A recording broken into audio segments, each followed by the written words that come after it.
if you want to really get the results in anything that you do, you have to do it properly. You have to do it with discipline. It's not a chalta hai attitude. A horoscope can tell you everything. Where you have come from, where you are going, what kind of karma you're taking with you. Jyotish is like that Google map. When should I take my right? When should I go left? When can I accelerate? When should I just park on the side and wait? So that's what it is. There's just blatant ignorance about the scope and the power of Jyotish. Firstly, it's not cool. It's not cool to go to the temple. It's not cool to wear a kurta. It's not cool. So that's something that people take a lot of time to terms with. The sun and the moon in the sky are literally together. Then the day after Amavasya, you start with first day. So with each day, just think of the sun as you know here, and the moon with each day starts going further and further away from the sun, and it gets more and more light. So it's kind of like I'm going to go out there and independent and do my own thing. See, your most important account in this lifetime is your karmic account. We are spiritual beings having a material existence. It's not the other way around. If you really want to get the best of Jyotish, you gotta go like you go to a GP for a monthly checkup. मैं ठीक हूँ, सब कुछ ठीक है, अपने सारे test कराओ. What does a Tirth Yatra do for a person's well-being while they are going through a phase of Rahu, Ketu, Shani? And is there any way that we can understand those scripts and then maybe help rewriting? Even God is bound by karma. If we look at Vishnu, he's bound by karma. He has to sustain. Brahma has to create. The only reason we are born is because of our desires, which is Rahu. So Rahu pulls us back onto this plane, and then we go through our life because of Shani, which is our karma. How there is this mind shift change that you see when you're working with clients in the realm of Jyotish. But any precautions that you would tell the audience who might be sitting on AI apps and finding answers to their karmic stories, anything that they should be careful of? What is that mystical thread which connects our own inner being to something which is much larger in the cosmos?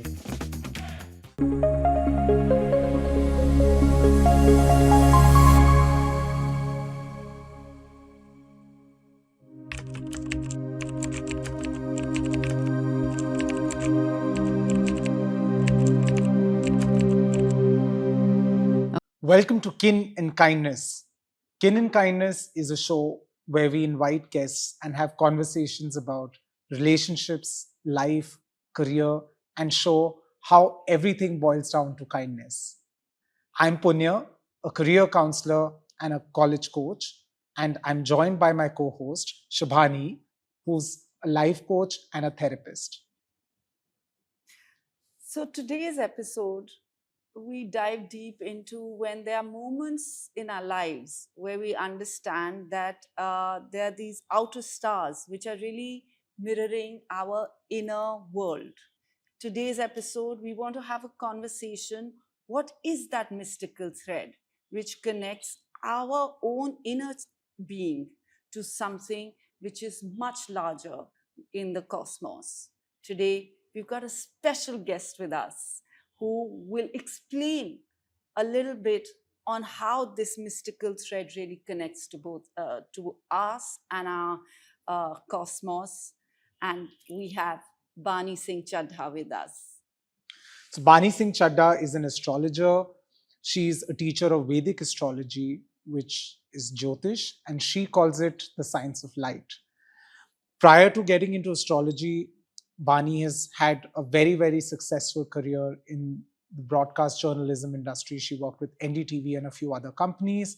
And now she combines her analytical assessments with spirituality and really guides people towards understanding and sorting their karmic baggage and dealing with all sorts of problems, dealing with career, life, relationships, and trying to get everything in order. I can't wait to get the conversation started with Bani.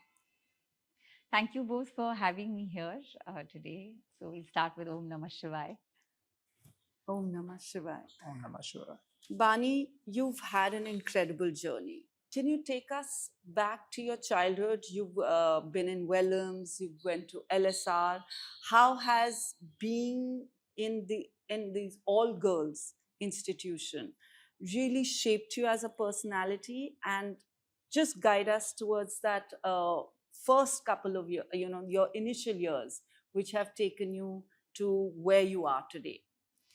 I think that where I'm today is a complete reflection of my parents. So growing up, they were both very spiritual, and spiritual to the extent that there was a lot of meditation practice. My father's a musician. There'd be a lot of kirtan in the home. So it was something we would do on a Saturday night or a Sunday night. So bhajan clubbing may be happening today, but I've been doing it for a long time. Yeah. So we used to do a lot of kirtan at home, going to the gurdwara quite regularly. And I think that's where that interest started coming from, because every time that there would be an anxious moment or there would be a low, when you're kids, this friend has said something to me or whatever, we were always immediately brought back to Ikonkar or any kind of shabad singing or mantra chanting. So that's just basically how one learned to calm the mind right from the start. There was no other really alternative given. Correct. So one stuck to that. Our Shastras say the role of a mother is to guide her children towards Dharma, to introduce it, right? Softly, with compassion, sort of edge them towards it in the best way possible. That's not overwhelming. And in my case, it was both. And that's where that faith, so faith has never been a problem. I've always, I believe in everything. I want to know everything. I believe in everything. I don't think that something is right or something is not. But I do think that if you want to really get the results in anything that you do, you have to do it properly. You have to do it with discipline. It's not a chalta hai attitude.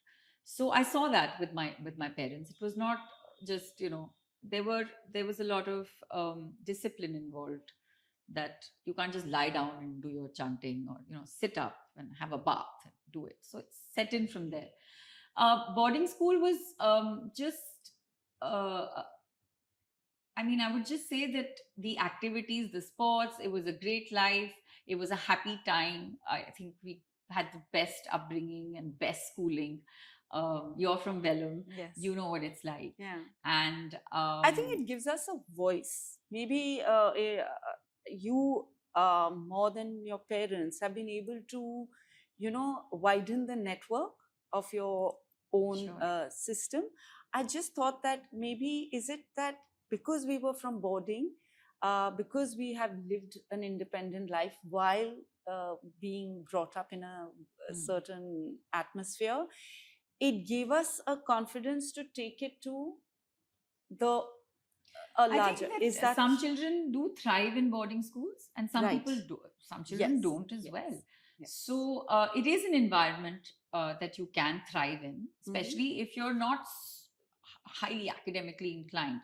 I wasn't. I loved my singing. I used to sing in school. I was tennis captain when I left. And so, that was just perfect. You get up in the morning, you do your 2 hours of sports, go to class. I used to sleep through most of the classes, especially the maths and the chemistry and all of that. And then activities in the afternoon, then again sport. And most of the time I was a day boarder also, in bits and pieces. So I used to come back by 8 o'clock, but then go back at 5 a.m. Okay. So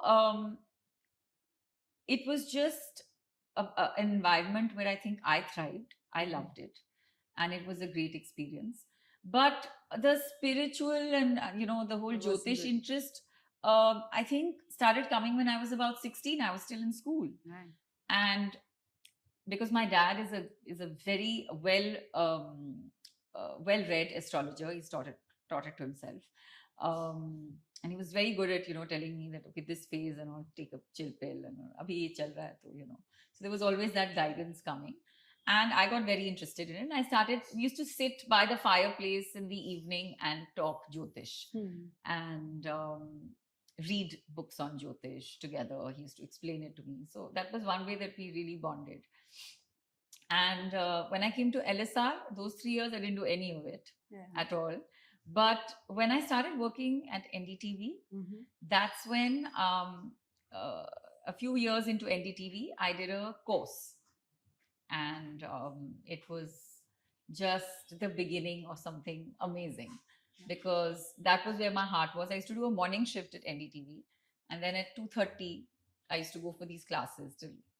I used to get up at 4 every day, Wow. 4 a.m. So it was a grueling day, Yeah. but I was so charged. It was like I was on fire. I have to get there, I have to be in the class. It was exhilarating. So it was just something that I was naturally drawn to. Right. I loved listening to. And even when I left NDTV and I had my babies, I rejoined the course. I went back to one of my old teachers. He used to take classes in Delhi, and just spend a couple of hours every day learning in a very lovely Guru Shishya Parampara. And I did that for years. I always thought I'd never be an astrologer. No, I'm just doing it because I love it. Sure. And whatever. Yeah. But sometimes you are led, most of the time you're led karmically in one direction. So what was that moment when you realized that, having been in boardroom meetings and in front of the camera in the content industry, coming into, such a different realm of, the body of work that you're doing right now. So what was that moment when you felt that it's time to move on from what I've done for so many years and get into this? So moving on from NDTV was just about giving more time to family, because television broadcast journalism is very, very hectic. The hours are crazy, and there's no real stability. You don't know when you're going to get your day off. You could be called in. So when you have kids, it's a little difficult. Sure. So when I had my second child, I left NDTV. That was that, because of timings and just, needed to give time to the kids. Right. But 2019 is when I started feeling a little like, what am I doing with my life?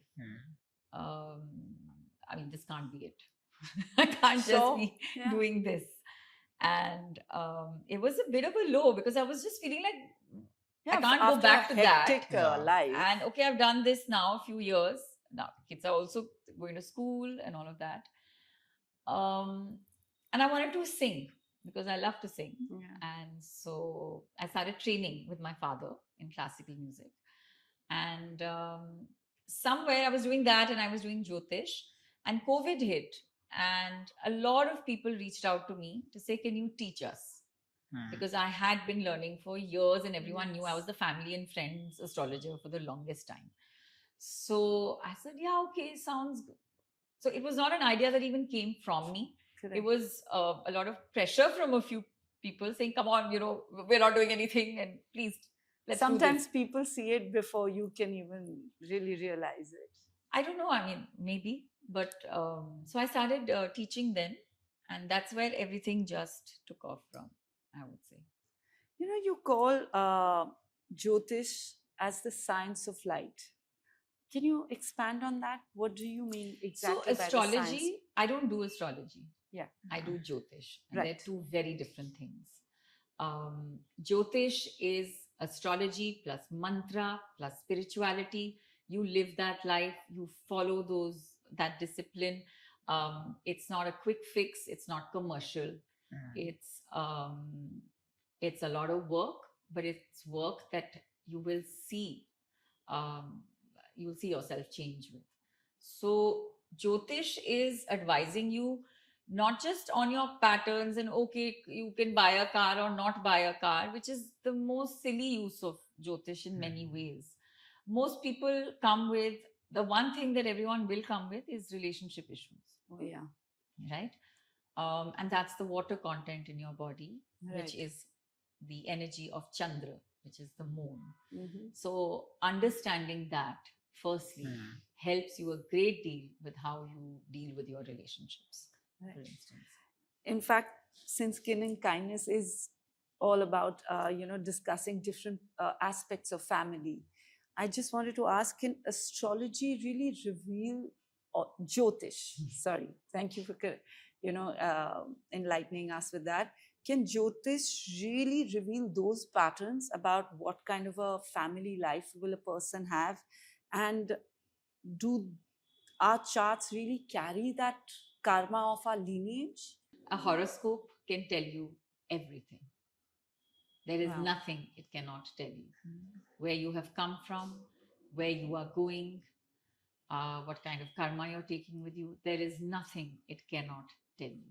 It can even tell you for your karmic baggage reduction, is it better for you to meditate or do mantra chanting or do what kind of discipline is best for you that will help you cut your karma fastest. It is you cannot even fathom the the the scope of Jyotish.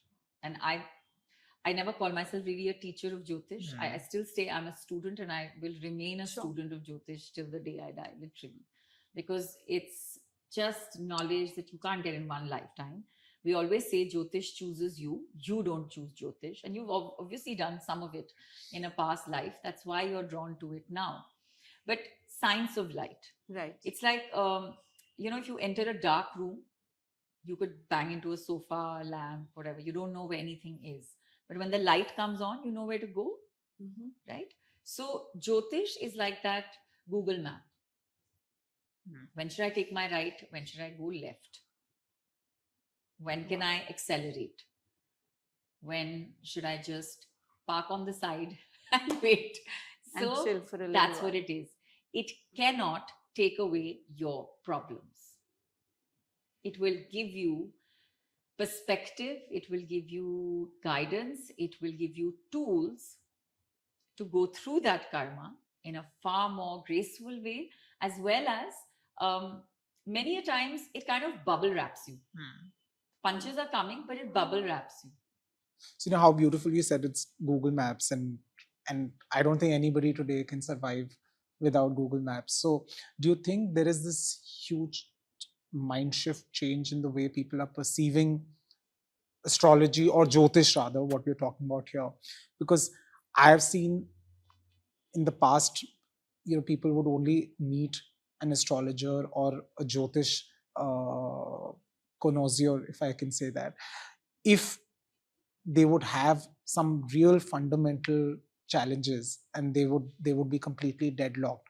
But I see today where you may not be down in the dumps. You might be better than what people feel could be the lowest phase in your life, but you still want to get better. Everybody is aspiring to reach that higher state of life. They may not be in the lowest or the most challenging state. And then I see a lot of youth, earlier there would be sayings, all of these things are meant for, when you reach a certain age in life, and in childhood you're supposed to be absolutely carefree, focus on your education, focus on the play. And now I see a lot of youth also getting into this, because there's this sense of realization that we want to be better, we want to manifest our productivity. So if you can throw a little bit light on how there is this mind shift change that you see when you're working with clients in the realm of Jyotish. I think that there's just blatant ignorance about the scope and the power of Jyotish. Firstly, it's not cool. It's not cool to go to a temple. It's not cool to wear a tika. It's not cool. So that's something that people take a lot of time to come to terms with. Okay. I think it took a lot of, and I still think that a lot of my friends get intimidated. Okay. And it has taken them time to get to know or to get used to this kind of, wearing a bindi, I'm wearing my bhasam, I'm wearing whatever. Sure. Because for me, that's now a way of life in many ways. I don't think there's really a mind shift. I think there's just a rat race where I have to succeed and I have to do this. And so most people come with that. Or just, I can't deal with this, make it go away. Yeah. And one has to work doubly hard on just rewiring that kind of attitude, because you can't wish it away, really. You can sort of downsize the punch. Chalo, 100% nahi hoga to 60% hoga, you can. in some cases. But few people will come to me for a consultation, which I do quite seldom now, and say, am I going to be happy? What is my purpose? How do I live a more meaningful life? I still don't get those questions. I get them from my students. And in class, it's like a satsang. We all discuss. It's like 60, 70 people together. Nobody knows anyone and everyone's pouring out their lives. It's a great safe space where we learn life through Jyotish. Right. But one off here and there, most people are doing it for all the wrong reasons. They still they have an idea that astrology is a quick fix, which it's not. But if like every other profession gets commercialized, why would you think otherwise when it comes to astrology as well? It can also be commercialized in the sense that if you come to me and you say, I'm having this problem, and I say, bro, it's your karma, and you got to be a good person with good intentions, you'll say, I haven't paid you so much money to come. And my mother could have told me that. Yeah. Right? So it's people need to be more informed when they come to a Jyotish as to what their options are, what are they coming for, in terms of what all can be done to help you deal with certain problems. Like if I say, do a puja and it's X amount, well, obviously if 5 people are coming, taking 4-5 hours out of their day, it is going to cost an X amount. You can't still have that mindset that I'm going to pay $2,000 to a pandit and expect him to sit for hours. It's not okay. Yeah. It's just the mindset. But you'd spend $50,000 drinking on a weekend and splurging. But the same amount, if I say, okay, do this once a month, it's like, oh. We get you because we're both in the service industry, and we're often asked, this question, what are we paying you for? And it's because it's intangible, the service that we provide, it's difficult to explain it. So just to come, does that mean that Jyotish can help, or a person who practices Jyotish and can help another human rewrite their scripts? Because as you say, that the pattern's already set. And is there any way that we can understand those scripts and then maybe help rewriting? Rewriting to the extent that what I do right now will have a bearing on tomorrow. Correct. But what I did 1 hour back has happened, and I'm still going to. You can't go back into time and change what you've done. So you will reap that experience the way you've kind of put it out there. God is not interested in punishing us. Yeah. Even God is bound by karma. If we look at Vishnu, he's bound by karma. He has to sustain. Yeah. Brahma has to create. Yeah. He's bound by that karma. I mean, so are we in many They can't interchange their roles. You can't. So true. And we have to go through. There's no favoritism here, which is the beauty. So probably what I understand, you can lessen the karmic retribution by what? What do you mean by lessen? What you're really lessening is how you're perceiving that situation. A lot of people will go through an experience in like 10 people going through the same thing will go through it in 10 different ways. But everything depends on that moon in your birth chart. Because in my field, it is about reactions, which is, I think, what you're going to be talking about. It's the moon. Because whatever is there, it's how are you reacting to that situation, which I think either rewrites the karmic situation cycle or remains there. And moon, if I'm not wrong, is the emotional. It's your emotions. It's your emotions. So it's Mercury the reaction. Is your intellect, right? But your emotions, is the moon. Try and look at it like the sun is the father, the moon is the mother. Sure. Right? In the morning, you go to work. What's the energy like in the day? You go to sustain yourself. You're going out to work. You're not sleeping in the afternoon, right? You're working. In the evening, which is when the moon starts rising, you come back home. What are you doing? Family time, cooking together, kids come back from the park. You're, as a family, bonding. There's that compassion, nurturing energy, which is the moon's energy. Very, very different from the sun's energy, which is about execution. Right? This is a more compassionate kind of energy. Right. So everyone has that placement of moon. Now, everyone understands that on a no moon night, or what we call Amavasya, which is now tomorrow, the sun and the moon in the sky are literally together within 12 degrees. Okay. Then the day after Amavasya, you start with the first day called Pratipada. It's called Shukla Paksh Pratipada. So with each day, just think of the sun as you know, here, and the Static. moon with each day starts going further Further and away further from- away from the sun, and it gets more and more light. So Hmm. it's kind of like I'm going to go out there and be Shine my own independent light. and do my own thing. So then we come to full moon finally, 15 days later, and the full light of the sun is on the moon, right? And you can see the moon in its whole glory. Now that journey, somewhere midway, when you see a more fuller moon, are people who have more light, that emotional light, Yeah. right? And then as you come towards Amavasya, that emotional resilience is lesser. So that's one way we look at things. We look at what is the influence of other planets on the moon. If there's a Rahu or there's a Ketu with it, they are invisible graphs. We didn't learn them in school, right? Right. They're mathematical points. They are like the children of the moon. And they represent everything hidden. What is hidden? I don't know how Punya is feeling right now. I mean, he could be thinking about what he wants to have for lunch. It's not written on his face. Right. Right. Or he could be anxious. Rahu Ketu, everything hidden, imperceptible, right? So emotions are like that. You may put up a brave face, but Yeah. one doesn't know how someone else is feeling. So what does the moon do, and what does Rahu Ketu do? So if we they have cause to- a lot of psychological turbulence and turmoil because they are the karmic nodes, and they will always they release Unexpected karma. things happening. They but- release karma that's ripe for reaping. Okay. Right?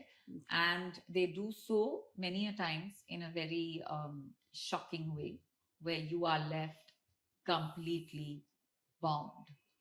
Like, how did this happen to me? So a lot of surprises, shocks. I wouldn't say surprise, I'd say shock. Shocks. Shock. At the tower moment. And so sudden. And that's how they're like, the sun, when it wants to, we call it a cruel planet. It's like a dad who's trying to, Discipline us. discipline us, put some sense into us. But Rahu, Ketu, even Shani to an extent, they're not interested in keeping your heart and keeping your emotions intact. Yeah. They're like, you have to deal with this, you have to deal with this. And they're very, they're not looking to give you any benefit. They do it in a way that's far more harsh. Right. Like if you think of Game of Thrones, you Yeah. know that Bolton guy? Oh, Michael Bolton. No, that guy No, who... Ramsay. Ramsay. Yeah. So I would call Oh. him a Rahu completely, He because he was wouldn't let so her die and he wouldn't let her live. live.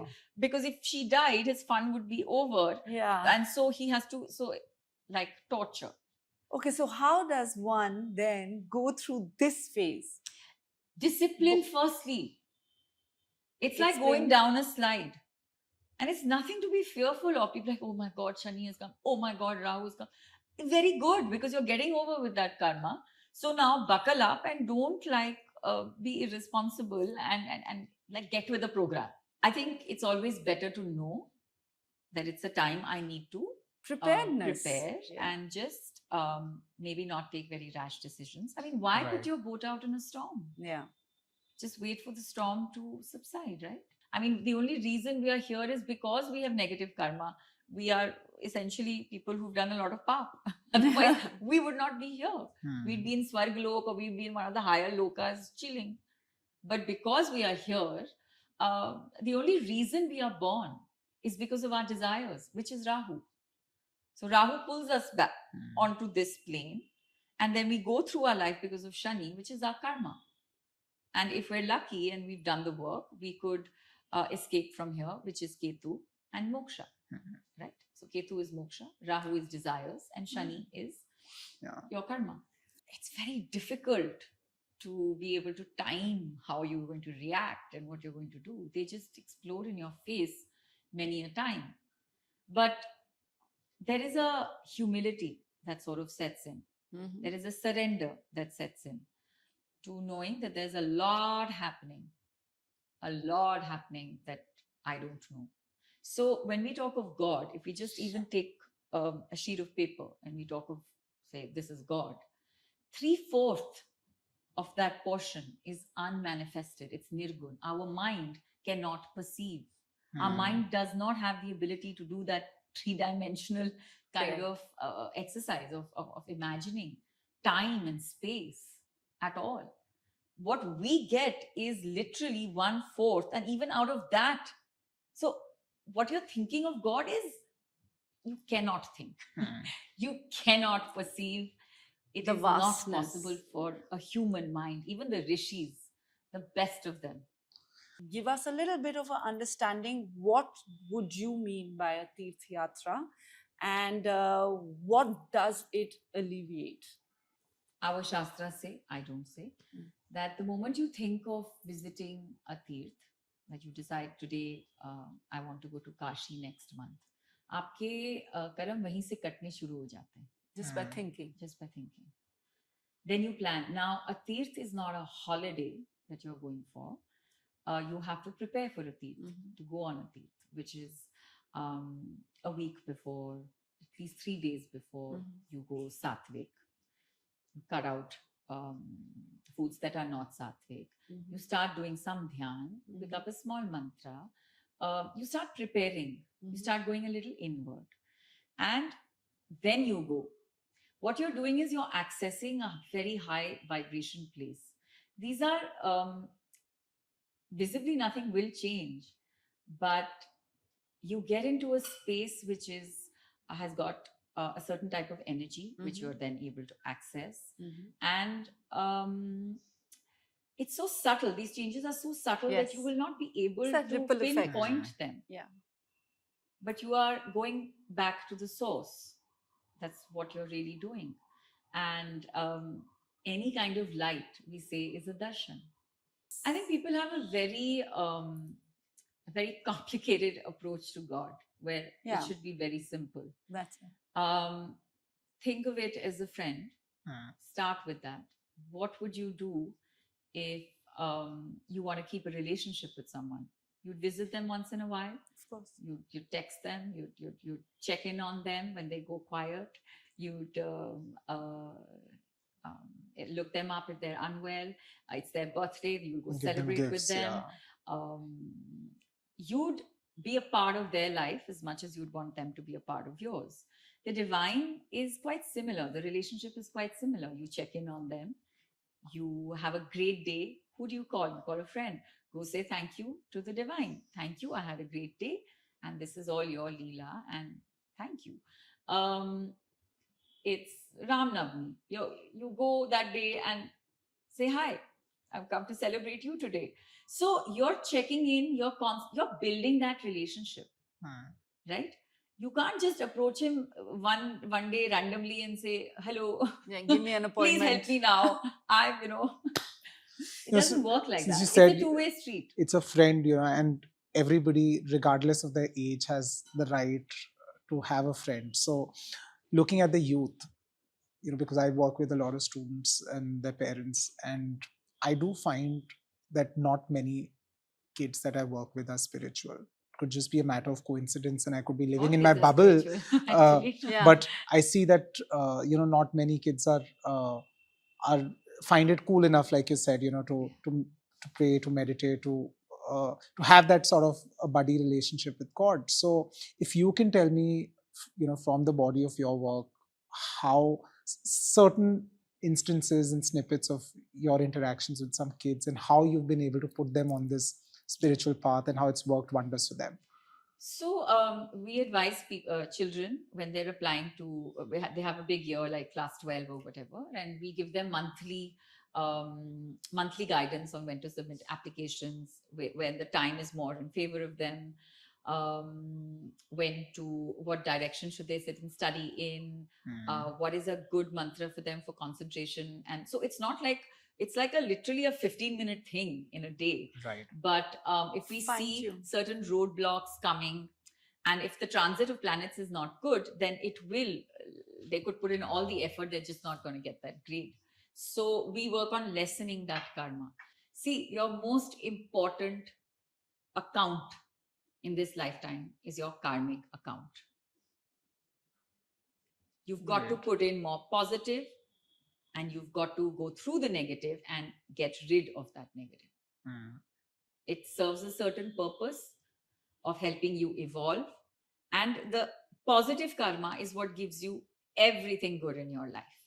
So if you explain to a child, like, bro, you want to go to a good university, you don't want to be stuck here with mommy, papa, then 15 minutes of just saying hello to Ganapati ji, who is Buddhi Devta, right, will help you remove your obstacles. So, like that, you've got to talk their language. And we've not had anyone say that our kid couldn't do it. They actually really helped. It calmed them down, and you handhold them through it. Right. You handhold them through it. That's the whole point of the plan.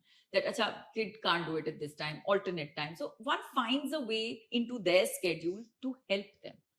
I think meditation should be a subject in school. I think it needs to be done. Absolutely. Because Yes. emotionally handling yourself is what no one ever learns. And that's what you need the most. Yeah. If you can do that, you can ace anything. And it's that agnostic knowledge that can be applied to everything Right. in your Yeah. life. I mean, if I was low and I felt broken, I would go back to, I would not think of calling a friend. Like, No. you would be you'd go back to Ikunkar, Satnam. I would say that if I'm anxious, you have to give your children something like that they have a little bit of practice in, that they can go back to and access in their lows. So, Bani, tell us a little bit about your kids. I think you have 2 kids. Tell us a little bit about them. And at home, are you more a mother and less of a Jyotish when you're working with them?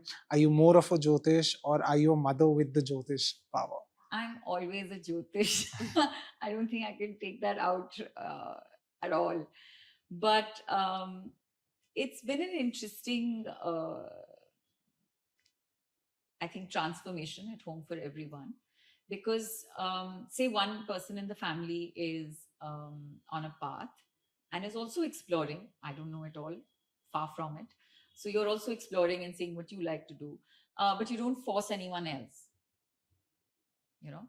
and you don't say that you have to do this, ye bhi karo, wo bhi karo. You do your own thing, but like I said, your vibration changes, your energy changes. The non-believers start getting curious. They start sitting in. So that was the case with my husband. And with my children, it's been more about come and participate for 15 minutes, 20 minutes. We do a lot of kid-specific rituals at home. Like I'd make my son participate in the kanjak, and we do it in a very traditional way. So just easing them into these things, taking them for a tirth. Now, you should be smart. Pick something that's going to really knock them out. So you have to just start exposing them. Doesn't matter. I mean, Abhi, they're at that age where you can say, no, you've got to come and you've got to do it. But they'll pick it up. We are spiritual beings having a material existence. It's not the other way around. This is the core and focus of our being. So if you start, like, there's Ganapati festival, Ganapati will be brought home, kids have to do a little bit of seva, make them wash, all the things that are required in the puja. Right. Or Diwali is a 3-day thing for us.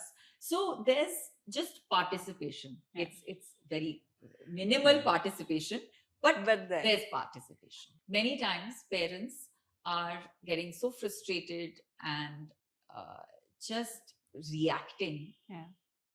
But when you know that your child has this karmic pattern, whether it's overthinking, you can't sleep, a certain nakshatra, you have sleep related. I mean, come on, these things are so deep rooted. You can't just tell them that stop behaving like this and they're going to stop. Also, the way you approach that whole problem is completely different. You know that this is something even the child is going to struggle with.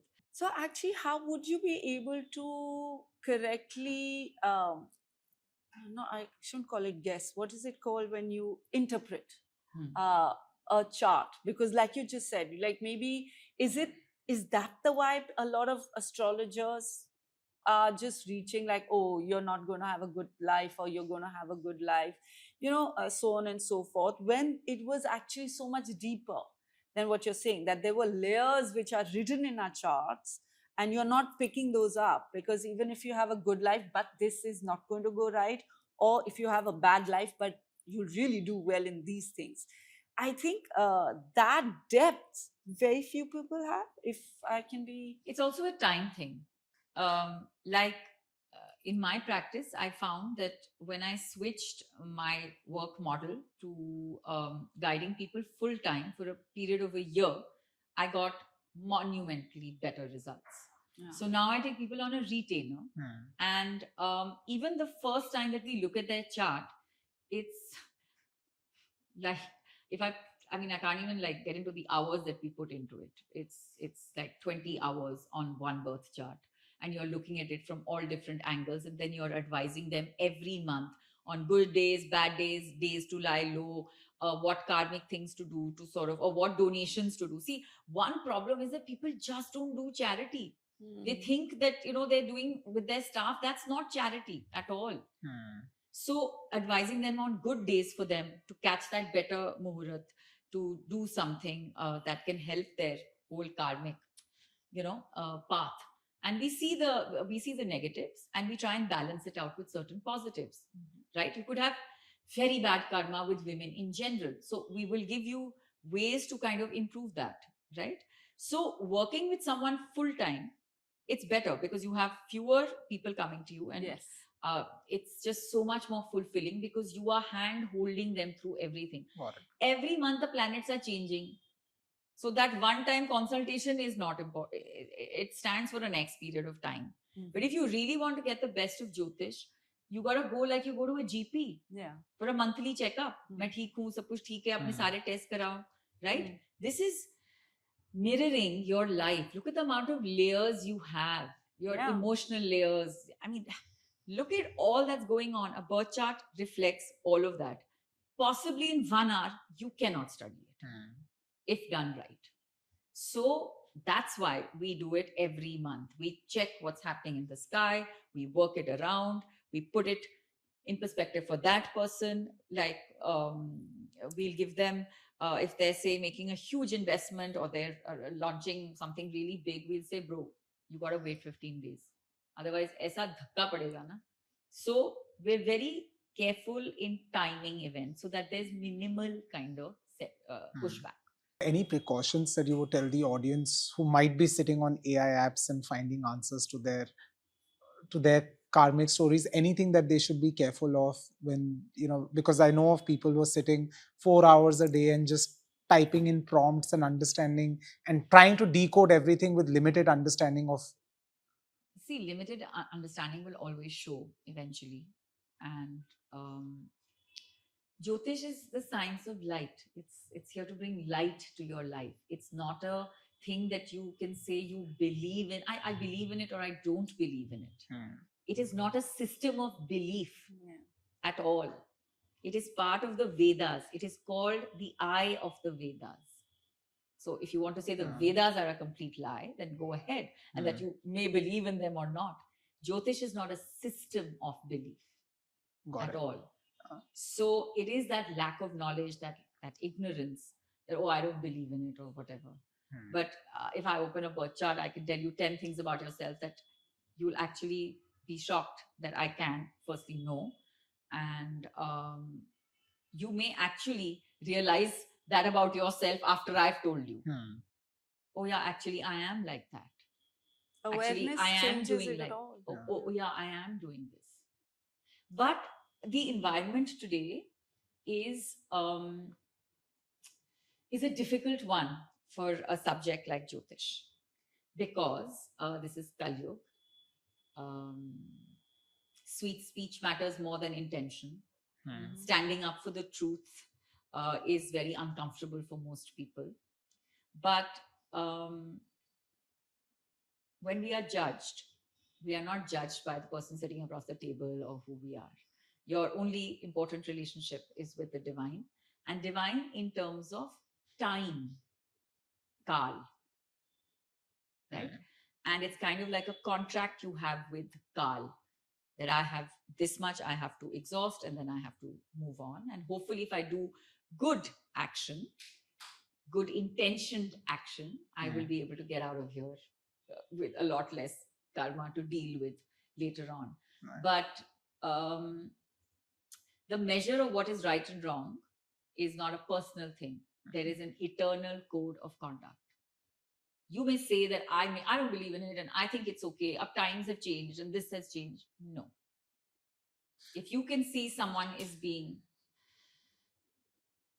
ill-treated, mistreated, judged for no reason, or just viciously attacked, and you are sitting there and watching, you are party to it. Passive resistance to evil is still evil. You will be judged for it. You may have made that 5-minute compromise and okay, you're in their good books and you want to be dunyadar and friends with everyone. Great. But the divine will not see it like that at all. So you've got to, what these practices also do is to give you the courage to stand up. Protecting your own light instead of sitting in some and calling out the other person, which is very important, which very few people have the courage to do because they're so, I have to keep it with this one, I have to keep it with that one, I have to keep it. You only have to keep it with him. That's it. And that's your friend for life. Perfect. I've often been told by a couple of psychologists, and I'm going to check now with Shubhani also, I'm sure she would be feeling at times when you're working with your clients and there's so much of download of information that's happening from the clients that sometimes it can affect your own state of equilibrium because you're hearing you may not have the emotional muscle on that day at that moment of time to be able to hear it all and still maintain your cool. Would be happening sometimes, Shubhani, with you. So as a Vedic astrologer, Bani, with you, any times where you've drawn somebody's chart or started interpreting it and analyzing it and you've been psyched and sort of been perturbed? Happens all the time. And also because it's a thankless job. No one calls you when it's going okay. And when things have improved. You will only get the calls of this is not going right, this is not happening, that is not happening. And then you're like, but it did happen for 6 months. You never even told me. And so there's always just a download. It's very few who will say thank you for what you did, which also, because you put in so much of your emotional energy into someone. Because people usually don't come to you when they're happy. They come to you when they're suffering. Right. So you have to first get them to a stage of, you have to lift their morale up first. Forget the chart, forget everything else. You have to first pump them up. And that takes a lot out of you, which nobody really realizes. True. And then you get to the chart and then you get to hand holding them and taking those calls where they're falling apart. So it's a lot of that. So it's very difficult. But there are a lot of people, once they're okay, they don't even look at you. You barely get even a thank you. But our job is to, and one has worked through that expectation as well, where you're supposed to be like the sun. A Jyotish is supposed to be the sun, constantly giving and no expectation. So we work on that as well.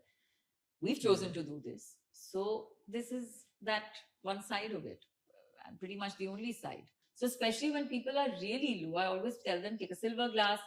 When you are doing your mantras, start by putting that glass of water in front of you and then drink it after. Right? So we know which one we advise them on, or we always start with the more baby mantras. Right. And then we see, are they serious? Are they not? Are they going to do it? And then we take them to, it's not that I've given you a one-time solution. I've started you off with the basic. I will see how you have to come back. I need to know. Right. It's not a one-time thing. No.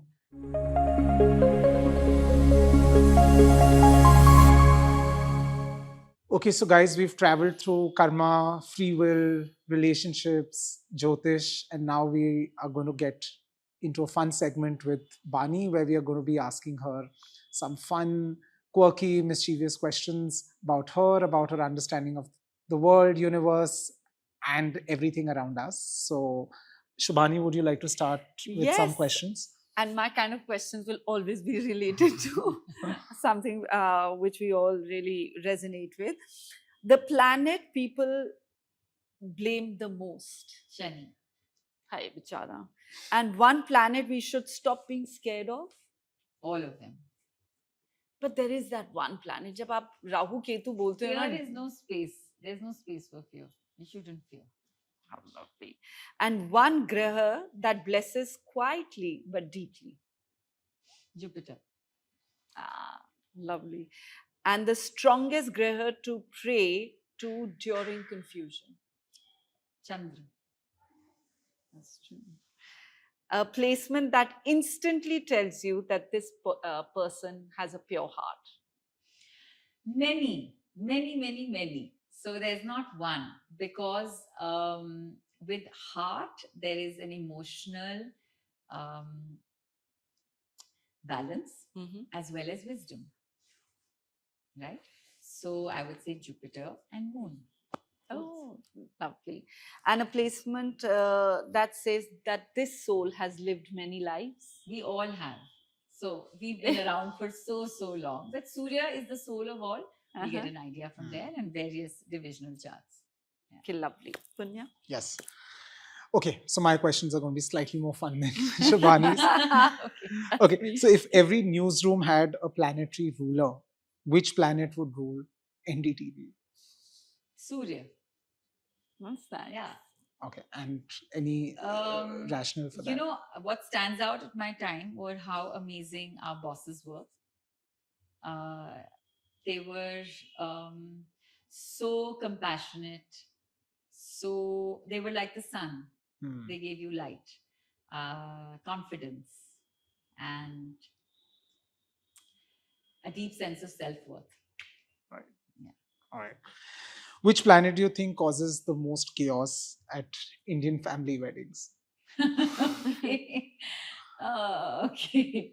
I would say Rahu. I would say Shani. Sometimes Mangal. Passions going here and there. मुझे ये करना है, मुझे वो करना है. So yeah, all of them. Okay. If Delhi were a sun sign according to you, what would it be and why? Delhi would be a sun sign. Libra, like the marketplace. Trading all the time. Come and go. No real soul sometimes. But everyone just neutral. So I would say Libra. Yeah. Okay. What's the funniest or most touching story or message, Bani, that a client has ever sent you or discussed with you after a reading? Just that you've changed my life, and I don't think I'll ever be the same, and thank you and all of that. But mostly those messages are from the students. Right. Because they just find a safe space, and they didn't know that something like this even existed, that they could delve into from time to time to experience a bit of wholeness. Because life is like a tripod, you know. You have your mind, you have your body, and you have that voice inside. Actually, that soul that we talk of is right here. It's a spark. It's about a spark of light. So we are nothing but a lost ray of the sun, right? So we just need that light in our lives, and that light is internal work always. So whether it's your meditation or your mantra or your working on your intentions, because you don't have to sit and do rituals, etc. You can also just put out great service to others, whether it's just giving your time, or being there for a friend, or sitting with someone who's been ostracized or alienated. That's all being sensitive and compassionate. So, yeah. Okay. If you could teach one astrological insight to all teenagers, what would that be? I would teach it to their parents how to keep the girls and boys away from them at a crucial time. We do that a lot so that they don't get distracted. Oh, that's actually pretty cool. Yeah. If life, Bani, gave you a 1-year sabbatical to live anywhere in the world and study the stars, where would you go and why? And what would you study? I would study Jyotish. I'm always studying Jyotish, and I go off from time to time to study Jyotish. But I would go to a Jyotirling, I'd go to Somnath, and I'd study Jyotish at the place where the moon is most powerful. So hopefully one will be able to retain what one learns as well. So true. Yeah. Okay, so now Shubhani and I are going to ask you very, very quick, like rapid fire, like Okay. 5-second kind of questions, and Okay. whatever comes to your mind, Okay. So she'll start with some questions and then alternate to me. A moment in your life that felt like divine timing.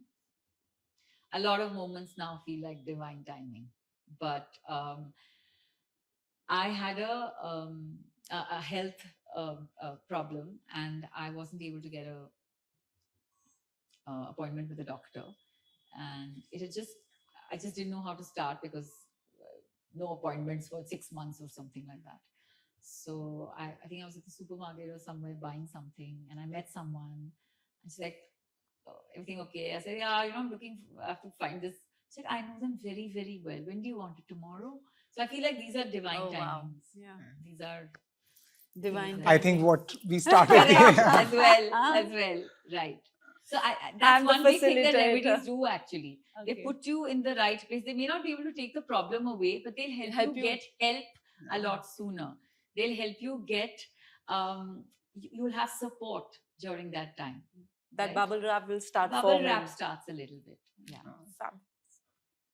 Okay, a habit that planets would definitely scold you for. Sleeping late.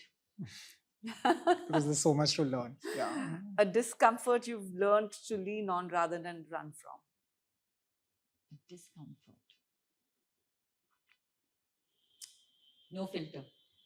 Yeah. It takes courage. It takes courage. A fear that secretly motivates you, Bani. That I don't have enough time and I have too much to learn, and I should not waste time doing inane things. So I'm always wondering, is this worth my time or not?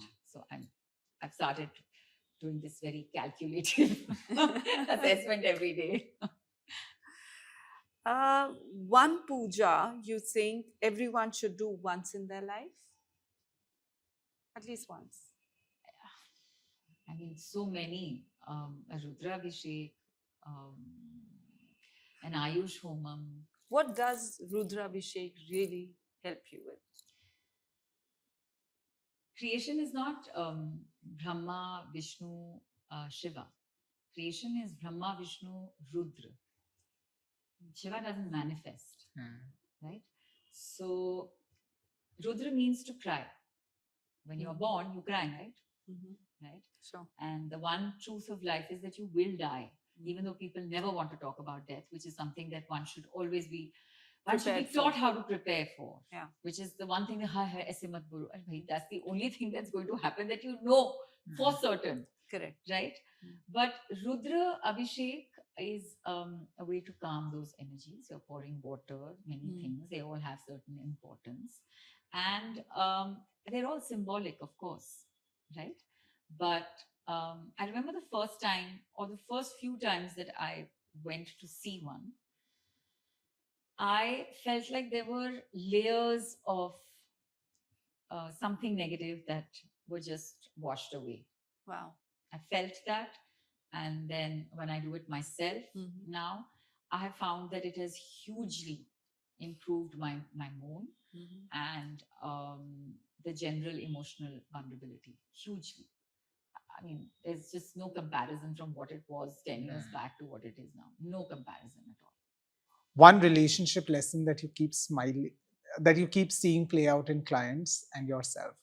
So there's certain planetary transits that come to show you the real face of a lot of people in your life.